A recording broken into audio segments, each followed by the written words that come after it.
Playoffs. Why are we talking about the playoffs? Well, the Preds may not be in it, but that doesn't mean they aren't linked to them.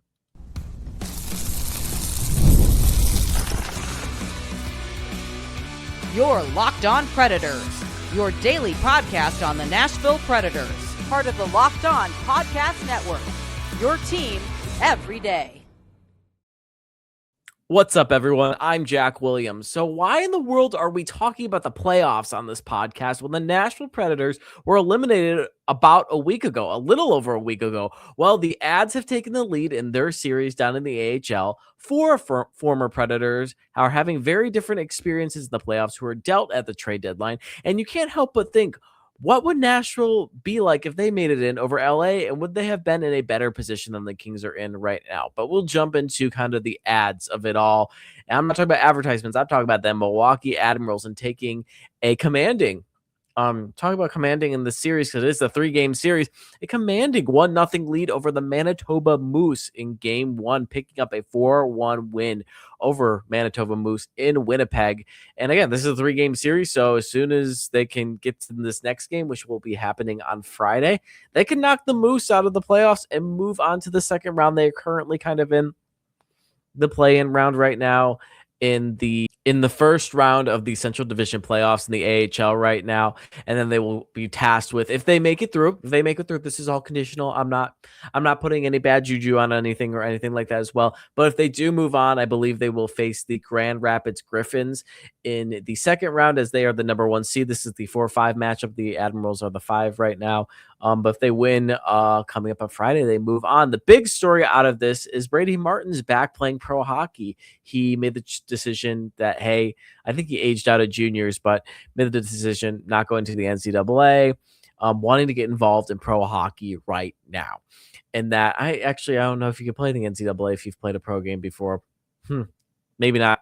I don't know. The NCAA is so weird, and we know with like the G League too, and basketball, and that some former G League players are playing college basketball right now. I don't know if Brady Martin would get the opportunity, but that's here nor there right now. That's not what we're talking about. We're talking about that he is back playing pro hockey right now. As soon as his junior season ended, he and the Sioux Greyhounds lost, I believe, in 4 games to the Kitchener Rangers. Cameron Reed, his season's still alive. He's still in the running for Memorial Cup right now, talking about the Canadian junior playoffs and an OHL championship, but he was knocked out. Cameron Reed's team knocked out Brady Martin, and now Brady Martin is playing with the Milwaukee Admirals right now, and he made his debut in game 1. And you know what? He scored his first professional goal in this game. A really nice goal where he kind of went straight down the middle from the blue line, split the defense, and then beat the goaltender 5-hole to put the Admirals up 2-0 in this game. Again, they ended up winning 4-1. But the big thing that we saw out of this, and the big thing that I saw out of all of this as well, is I've been very critical of Brady Martin right now. And I think it was a few episodes back where I was saying, I don't really think this guy's NHL ready. He kind of just looked lost and just very like an excited puppy kind of running around those first few NHL games. Really didn't look like he had a sense of what was going on. I wasn't too wowed by his junior season. He played really well in Canadian for the Canadian team at World Juniors. However, when you're on a line with Michael Haig and Gavin McKenna, you can accomplish a lot, honestly. So I've been very critical of him lately. I am not going to walk away from that at all and say that at all. But I mean, from seeing just this play in general, it shows, especially at the professional level. I know it's the AHL and it's one step down, but this is still pro hockey. And it's one step below the NHL, that he looks good out there. I mean, this was a really strong play. This wasn't just a garbage goal. He wasn't getting a rebound. He wasn't just poking away at it. He split the defense, got the wheels going, drove towards the net, and went in 5-hole and scored.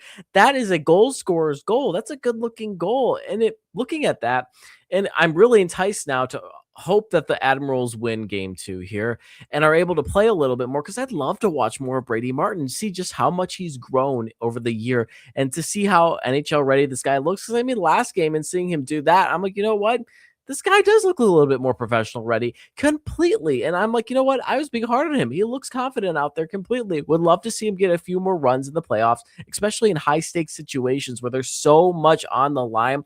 Would love to see Brady Martin get back out there and just on this goal too, just moving really fast, very strong on the stick. And it's just impressive. I mean, you do see the growth there, and it's one play. Of course, I might be blowing all this out of proportion and talking about just one play in a game, but it was impressive to see. It was impressive just to see that growth in that kind of like burst of it all. It was really neat to see and just awesome and just kind of being a little bit more NHL ready than I expected. Maybe other people suspected as well. I know there's been a lot of why in the world do we pick Brady Martin talk right now after seeing what Porter Martone has done with Philadelphia in the playoffs here. And, we have a lot of time this episode here, so I'll talk about it. I'll just get on my soapbox here of just with that, you just in drafting, you don't know how guys are going to turn out and if they're going to be good really quick, or are they going to take some time to grow, or they might just be duds in general, or you find a gem in the late rounds completely. I mean, the Preds have that right now with Aiden Fink, who's playing extremely well down in Milwaukee, kind of got snubbed out of his NHL debut, but I mean, they've had that too. He was a 7th round pick and he's playing extremely well right now. And you just can't get on that soapbox and saying, well, we could have picked this guy. We could have picked this guy, la, la, la, la, la, la, and all that. When, I mean, Brady Martin's playing good right now. I think it's just going to take him a second to get better. Obviously, I've been very critical of it as well, too. So I'm no better than everybody else. But I don't know, that mentality of getting mad about the draft picks, y'all are just, you're going to lose sleep over that, and you're going to cause yourself so much unneeded stress. Just, I highly suggest not getting mad over the draft pick stuff. It's just hindsight's always going to be 2020 no matter what. And so it's very easy to look back and saying, well, this could have been this. And I mean, heck, that's one of the categories in this episode here. But with draft picks in particular, my dad's always told me this as well when I was younger and I get mad about draft picks and what's not. He's like, you don't know. I mean, gosh, Nail Yakupov was the number 1 overall pick. I believe he's in the KHL or might be out of the KHL right now. He was just kind of, one of the biggest flops ever. Rick DiPietro, who with the Islanders, the goaltender one. I don't know what you're doing picking a goaltender number 1 overall, but got injured. And then the Islanders spent years and years paying him out and he didn't have to do anything. So, I mean, with the draft picks and stuff like that, you can't get too crazy about it because at the end of the day, again, hindsight's 2020. You can't predict what's really going to happen. You can only do so much scouting, so much interviewing, so much talking to before you settle on the guy. But back to Martin, head coach Carl Taylor talked a little bit about Brady Martin and his debut here. And he was kind of questioned with, it's a young guy coming to his first game with Milwaukee. He played juniors all year. He's getting thrown into a really tense, high stakes situation. He had a good quote here. He said, it's a difficult thing. He doesn't know his teammates. He doesn't know these systems and all these things. It's very difficult, but I thought he did a good job of controlling what he could. And we tried to put him in spots to be successful. Didn't want him to be overwhelmed at any point. And I think we did a good job of putting him in spots that he could handle and wasn't in a situation that wasn't too much for him. So the Admirals managed him pretty well and saying, hey, we know you're new. We know you're young. We want to throw you in spots to succeed completely and see how you're going to do out there. We want you to be comfortable out there, still be challenged completely, but we don't want to throw you into the water. We don't want you to be struggling to stay afloat. And that's exactly how he ended up scoring his first goal here, is that the Admirals did as much as they can to make him comfortable out there and score. And looks like they're going to continue going about this and just finding ways for him to succeed, not be overwhelmed, and manage him the best way they can. That's the most you can ask for Milwaukee. And just Milwaukee just continues to do great things down there of just building guys up, developing them, having guys too that have been in the AHL for a while coming through and getting their chance at the pros. Ryan Ufko is a great example of that. And yeah, just more great stuff from Milwaukee. And it's exciting to see Brady Martin playing right now and getting him a chance here. We also saw some contribution from some of the regulars, regular call-ups in this game. Reed Schaefer scored, Cole O'Hara scored, Kevin Gravel scored, and then O'Hara and LaRue each had an assist in this game. And this is what's part of it as well. I mean, they were brought back down mainly to beef up Milwaukee and give them a good playoff run here. I mean, that's the reason why you have Milwaukee sitting as a 5 seed right now. Going to this playoffs, they absolutely hammered the 4 seed in the first game of this series. I believe they split the series last time these two faced in the regular season, but I'm given from a Milwaukee team going to this playoffs. You have guys with a good chunk of NHL experience this season coming into here with Reed Schaefer, like names I mentioned, Zach LaRue. I don't know if I believe Ryan Ufko didn't go back down. He might have. If he's there, Joakim Kamel as well, too. I mean, you have guys up and down this lineup, too, that have all different NHL experience this year that are really giving so much depth to this team moving forward. And hopefully the Milwaukee goes on a run here. But if you guys are interested in potentially seeing the Admirals close it out against the Manitoba Moose, that game 2, decisive elimination game 2, will be played Friday at 7 p.m. Central Standard Time. And you can see if the Admirals can get it done. I know I'll be keeping up tabs on it for sure, since there's no hockey happening in Nashville here right now. But when we come back, we will be talking about 4 guys that are very familiar to the Preds that are currently in the playoffs right now. However, they're all having very different playoff situations going on for them. Some very good, some pretty bad, not going to lie. That's coming up right after the break. If you got a sweet tooth like I do, you know how tough it is to find that perfect treat without all the sugar.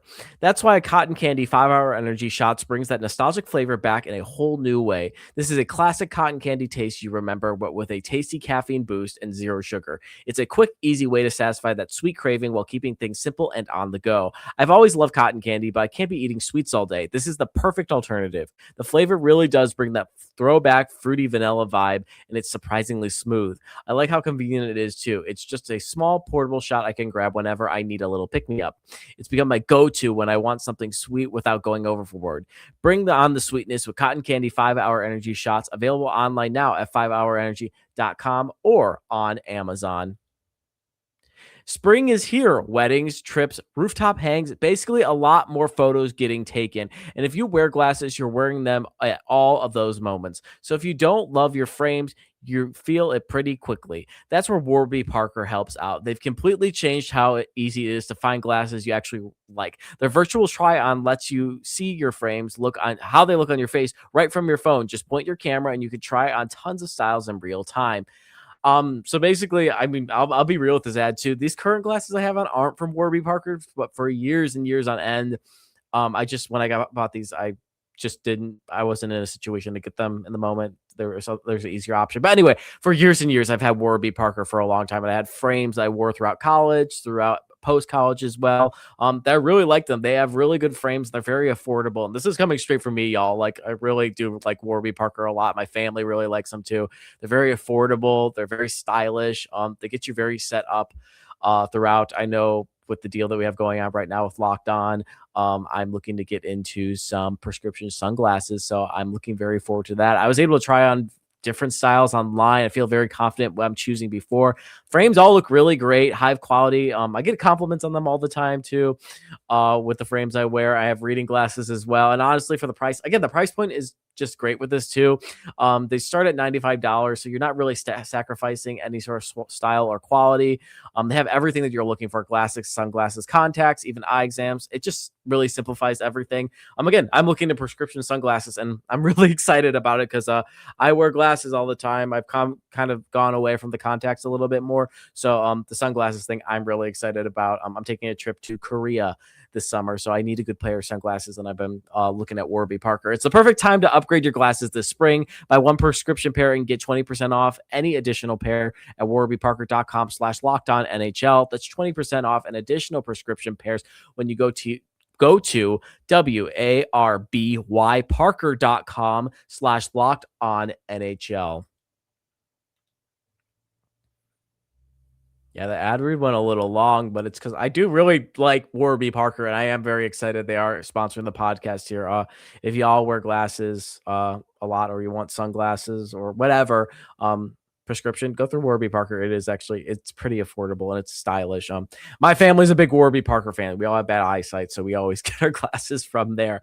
But going back into this podcast here and talking about the Predators here, very interesting point that I looked into a little bit more about 4 Predators that were dealt at the trade deadline. The only 4 that were dealt at the trade deadline. All 4 of them are in the playoffs right now. That being Michael McCarron, Cole Smith, Nick Blankenburg, and Michael Bunting. And just for a refresher, Michael McCarron was traded to the Minnesota Wild, Cole Smith to the Vegas Golden Knights, Nick Blankenburg to the Colorado Avalanche, and Michael Bunting to the Dallas Stars.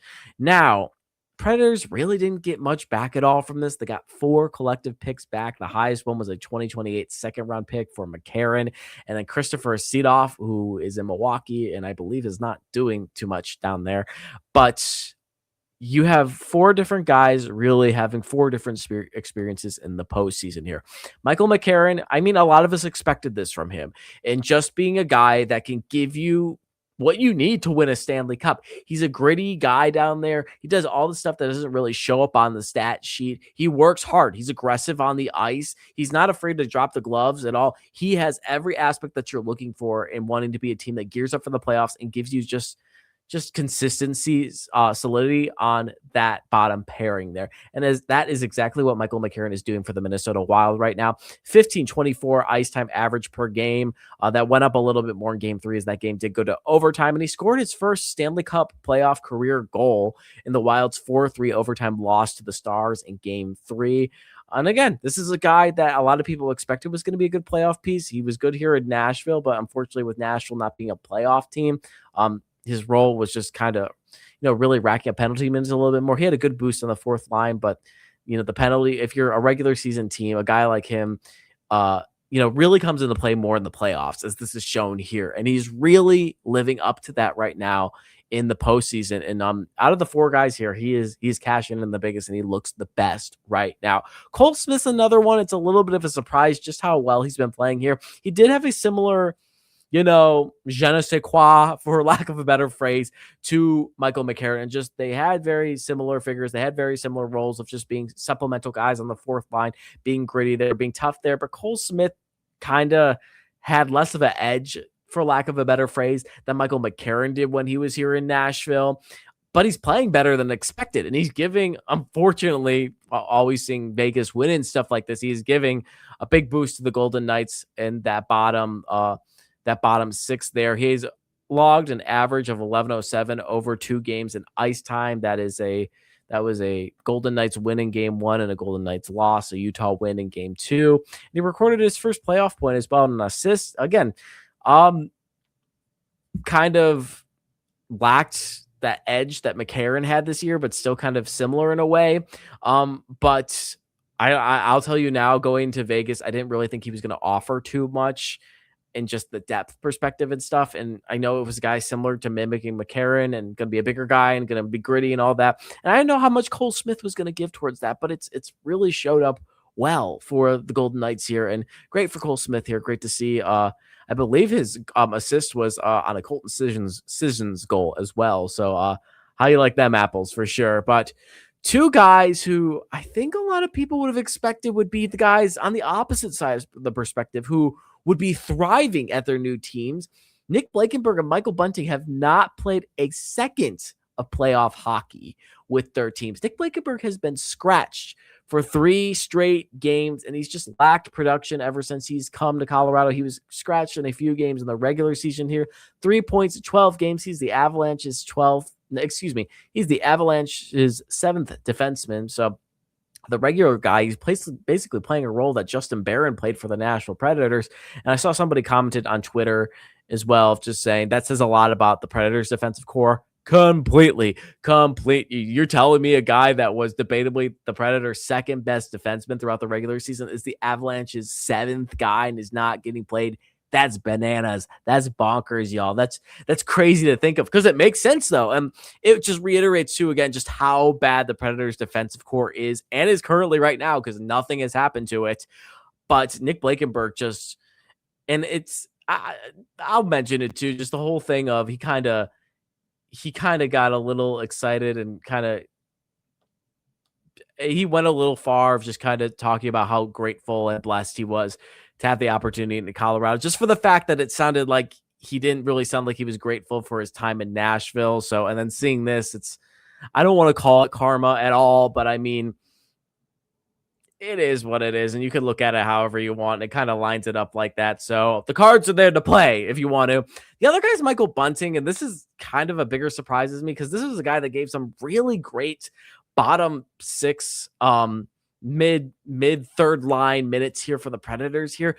Really jumped up his game. I've been logging penalties all season because the NHL is really bad with logging penalties, and I wanted to go a little bit more of the details. This guy cut down his penalty total by a lot this season, upped his offensive total a ton. He was one of the bigger targets in the trade deadline market and guys they wanted to go after. And if he had stayed in Nashville, he was going to be a big UFA target as well.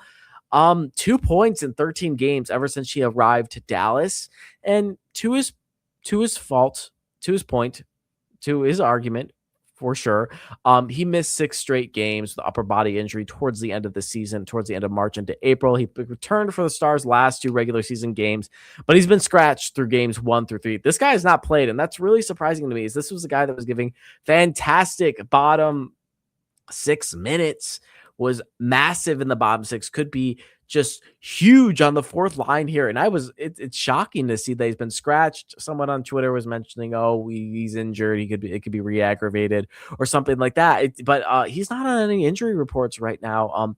Or at least any credible ones. I know there's some sites that will list every single injury that's happened this season and they will not clear it out. The ones that update the injury reports frequently, he's not on any of these. So he's getting healthy scratch in all these games. The Stars scratched him 1 through 3, and it's interesting that he hasn't been playing in any of these games. But the final point I want to make with this too is all these guys are UFAs. That was the big theme with the Predators getting rid of all these guys, is they were all UFAs. They still are UFAs. And that, I don't know if it was part of just their contract negotiations didn't want to be there. The Predators wanted to see what they wanted to get back for them.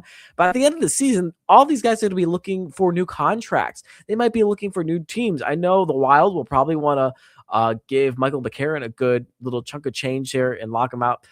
Cole Smith, I have no idea what goes on in that Vegas front office, especially with firing their Stanley Cup winning coach right before the playoffs and sitting at the 3 seed in the Pacific Division. So Cole Smith, nothing's certain in Vegas, that's for sure. So he could get, a little extension. Likely the Golden Knights will let him go because this is just the way this team is. They are very cutthroat and they just want to win in the moment. It's win now, worry about the repercussions tomorrow with them. So I think that's going to be the situation with Cole Smith. It would be nice to see him stay for sure. Nick Blankenburg and Michael Bunting. Michael Bunting may have a chance to stay in Dallas a little bit more. Nick Blankenburg's going to be gone. I don't see this guy staying in Colorado. I mean, if he's not getting played now, they're so good right now too. There's no reason to keep him. You could get a better defenseman. You can move one of your prospects up into there as well. But I mean, he's not going to want to stay if he's just going to sit the whole time. Yes, you could sit. I don't know if it counts if he wins the Stanley Cup because if he doesn't play a minute of ice time, do you get to be a part of that? That's kind of interesting to me too, but I don't see the Avalanche keeping him as well. But it's going to be split down the middle here. McCarron has the best chance of getting signed with the Wild, and Cole Smith, it's going to be, I think it's more 50-50. Michael Bunting, it's more 25. He is 75. He's not, and then Nick Blankenburg.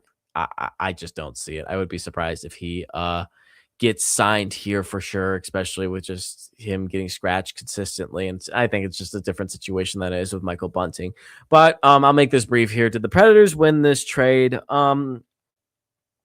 It's hard to say. I mean, at the end of the day, these were depth pieces, and the Predators did play well with the younger guys that they did call up after all these guys were traded. They did get them close to the playoffs, close but no cigar. You might be thinking too, maybe they could have gotten rid of some of these guys and maybe kept some of them as well. Got rid of 2, kept 2, and what so that mix it up there. At the end of the day, I mean,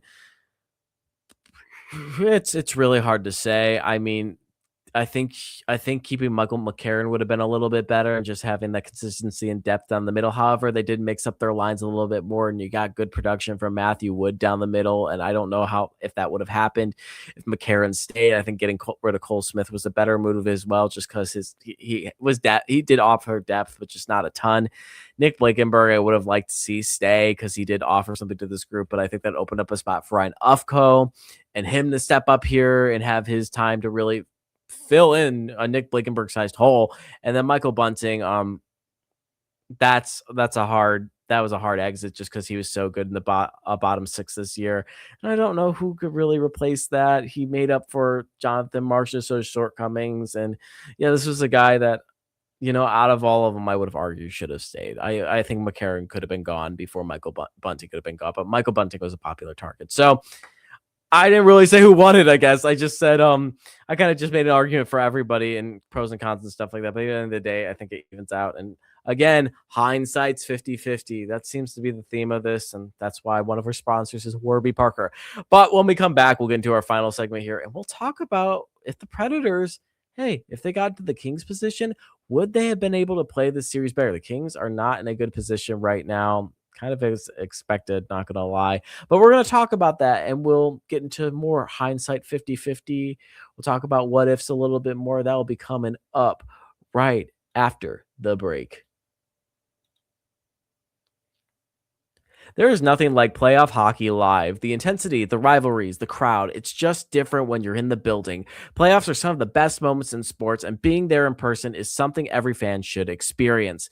Gametime makes it incredibly easy to find tickets, even for those high demand playoff games in just a few taps. And with the Gametime guarantee, you're getting your 100% authentic tickets delivered on time at the best price. I was browsing the Gametime app, checking out some of these playoff matchups, and there were some incredible seats available, even for games you would think would be impossible to get into. The app is super easy to use. You can find tickets fast, and the pricing is all in. So what you see is what you pay for. No surprise fees at checkout. One of my favorite features is the seat view. You can actually see your view, what it will look like before you buy, which makes a huge difference. And the zone deals are awesome. You pick the section, Gametime picks the seats, and you save money.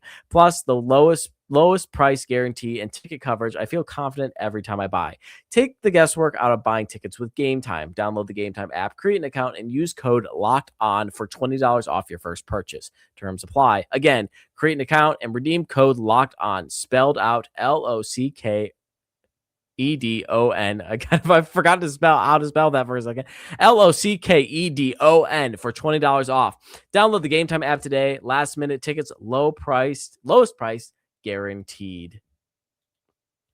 The NBA playoffs are here, where every possession matters, every matchup is magnified, and every game can swing a series. And right now, FanDuel is giving customers a great new way to get into the action. Here's what I like about it. You can bet just $5 and get $250 in bonus bets if your first bet wins. The app makes it easy to follow the action with player stats, trends, and matchups all in one place. And during the playoffs, that extra insight really matters when you're looking for stars, role players, and key moments. It just makes the entire playoff experience more engaging from start to finish. Head to FanDuel.com to get started. FanDuel, play your game. Thank you for making Locked On Predators your first listen of the day, and thank you for making Locked On the #1 sports podcast network. You already live your team every day. Now take it up a level and go ad-free. Join the Everydayer Club today and get Locked On Predators with no interruptions, members-only Discord access, and more. All for just $5 a month or $50 a year. Go to lockedonpredators.supercast.com or check the link in the show notes to learn more. All right, so we'll get quick with this because I know all the segments, some are longer than others. It's fine. It's fine. It's all good. It's all good. It's all good. Um, Kings are down 3-0 in their series. 0-3, as we want to say, to Colorado. And not going to lie, that's expected. I will say the results weren't expected. The first one was a 2-1 loss. And the way you can kind of put it together was that, both teams were just kind of feeling each other out, seeing how the game was going to go. It was a sloppy game. The Kings went 1 for 4 on the power play. Shots, everything was pretty equal other than that, but Colorado came out with a victory 2-1. Game 2, LA goes 1 for 5 on the power play. Outshot. The goaltending was really good in the game. Forsberg, I'm not talking about Philip, I'm talking about the other one. And something we've heard all year, all across the board, that Kings couldn't get it done in overtime. And there was no pity point here. No penny point here. It was just sitting on my desk here. If you were watching, if you're listening, I held a penny up to the screen. No pity point here. And that was just nice to see. And that, hey, you lost. You're not getting anything. You're not getting anything out of all of this. It was just, it kind of felt good to see after the way the regular season ended in game 2. Couldn't get it done in overtime. This team has not been able to get it done in overtime at all. And then in game 3, LA goes 1 for 4 on the power play. An aggressive game. Colorado gets their special teams going. They scored a shorthanded goal.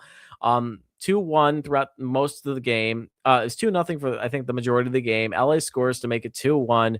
No, it was 3-1, 3-1. Yeah, my bad. And then LA scores late to make it 3-2. And then they score an empty netter here to make it 4-2. And then suddenly the game's over. And LA is down 3-0. Now, the final conversation I want to have with y'all is, could this Nashville team have played better and had a better showing than Los Angeles is having right now?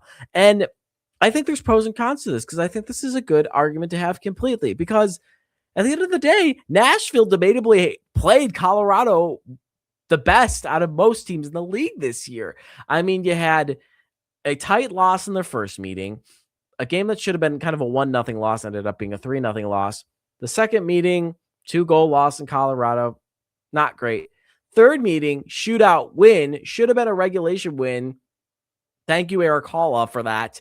And then the fourth game, blowout win in Colorado. Colorado's first loss in regulation at home. And you got to think, the Predators played them so well this year. Get this geared up in the playoffs. This seemed like it was almost destiny before the Predators completely fell over themselves. Completely on them in that run too. Just the 3 straight losses, the loss to LA, losing to Utah, losing to San Jose. It's on them completely. But hey, I mean, this Nashville team played Colorado very, very well in the regular season. They had some really entertaining games. That last game showed, hey, if they keep pace with them, they can put the beat down on there as well. The other part of this, Predators have had a more consistent power play the entire year. 1 for 4, 1 for 5, 1 for 4. They have 3 power play goals this entire series on 4, 8, 13 opportunities.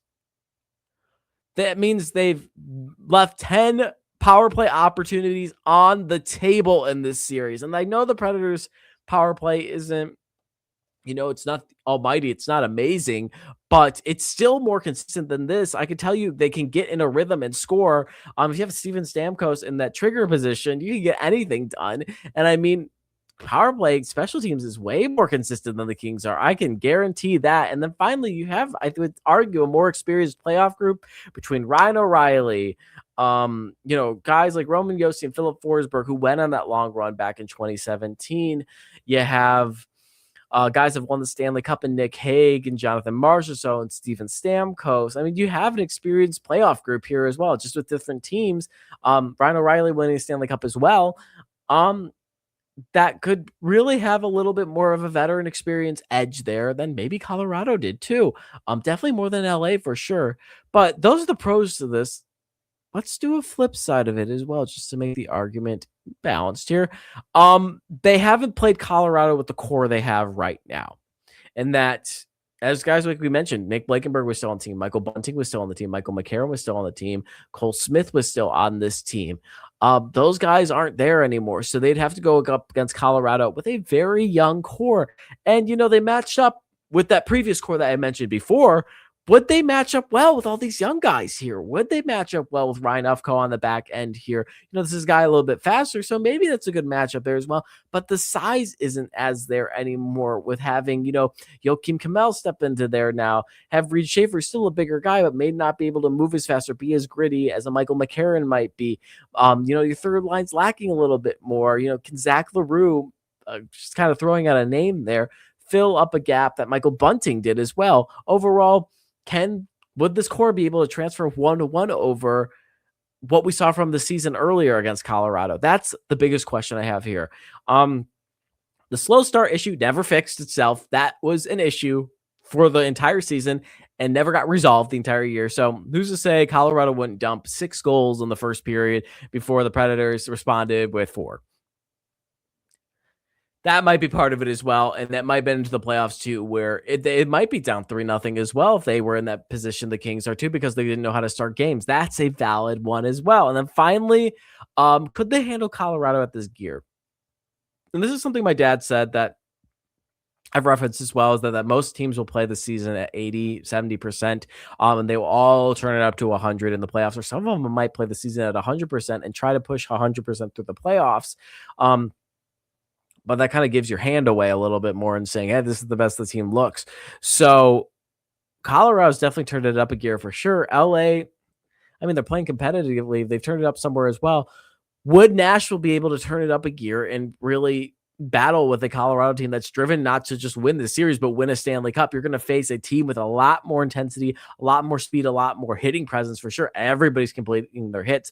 Nashville's going to do this as well, but will these teams be able to match it both 100 this time? That's the other question as well. But again, not answer the question too much here. If you were to ask me, I think it would be a little bit more of a competitive series. I don't know if Nashville would win it. I think it would get to 6 games. Max, 7 was really be pushing it. I think 6 games max is a good one for the series. I don't think they would get swept. I think you would win over at least one in this series. But I mean, I think Nashville would have had a better outing than LA's having right now, because LA's just, oh, this might become a modern rivalry too. Just this LA team did not deserve to get into the playoffs here. And yeah, it's kind of a rough outing for Anze Kopitar. Just, it would have been nice for him to kind of have a nice little storybook ending to the year rather than get dragged out the door by Colorado. Again, I don't mean that in any disrespect to Anze Kopitar. He's done a ton in this league, won 2 Stanley Cups with the Kings. Done a ton for the country of Slovenia too. So I mean, I'm arguing that he should have had a better exit and kind of a nicer, quieter exit rather than his final games being swept by Colorado. But that hasn't been done yet. Game 4 is on Sunday at 3:30. If you guys want to tune into that and see if the Kings can stay alive. Stay alive. I tried not to sing that because I don't know if I'll be copyrighted. But anyway, I'll get out of here before I get into any trouble. So at Jack G. Williams on Twitter /X, Hockey News Nashville Predators, where you can find all my stuff. Locked on Predators on Twitter, we are LO_Predators. Facebook and Instagram, we are Locked on Predators. That Everyday Club, $5 a month, $50 a year. No ads, members only Discord access. It's built for our most loyal fans. And yeah, that's all I got for you guys this week. Thank you guys for joining me for another wonderful week of the Locked on Predators podcast. We're organizing, we're thinking about ideas, we're generating all ideas in the offseason here and getting going.